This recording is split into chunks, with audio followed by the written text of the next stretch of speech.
as we move through these evil times. Hey!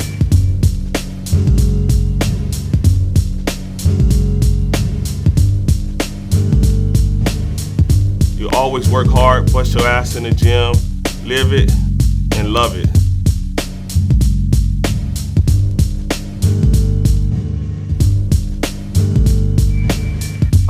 Training hard, pushing yourself through your limit. There's no limits.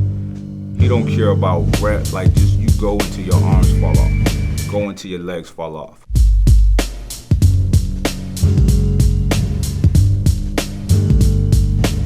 Hardcore training to the max. Everything you gotta do is to the max.